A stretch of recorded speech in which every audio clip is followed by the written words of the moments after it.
Dear newly married couples and newly pregnant mothers, don't do these big mistakes in the first 3 months of the pregnancy. अन्यथा तुम्हाला आयुष्यभर पश्चातापच करावा लागेल.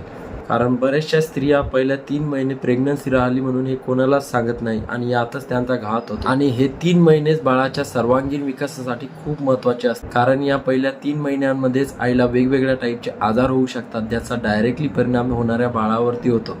जसं pregnancy राहिल्यानंतर काही स्त्रियांना थायरॉइडची समस्या होऊ शकते आणि थायरॉइडवरती व्यवस्थित ट्रीटमेंट झाली नाही तर प्री इक्लेम्शिया म्हणजे हाय ब्लड प्रेशर, ॲबॉर्शन, बाळाचा लो IQ अशा वेगवेगळ्या समस्या होऊ शकतात. तसंच फोलिक ॲसिडच्या डेफिशियन्सीमुळे न्यूरल ट्यूब डिफेक्ट होऊन स्पायना बायफिडा सारखे आजार होऊ शकतात, ज्यामुळे आयुष्यभर मुलांना चालण्याचा, संडासचा, लघवीचा त्रास होऊ शकतो. तसेच कॅल्शियम, प्रोटीन, आयरनच्या डेफिशियन्सीमुळे माल न्यूट्रिशन होऊन बाळाची वाढ खुंटू शकते, ज्यामुळे डिलिव्हरी नंतर बाळाला काचामध्ये ठेवावं लागू शकते. आणि असे प्रॉब्लेम तुम्हाला जर वाचवायचे असेल तर पहिल्या 3 महिन्यामध्ये डॉक्टरांचा सल्ला घेऊन औषध उपचार नक्की घ्या, ज्यामुळे भविष्यातले तुमचे सर्व प्रॉब्लेम तुम्ही वाचवू शकता.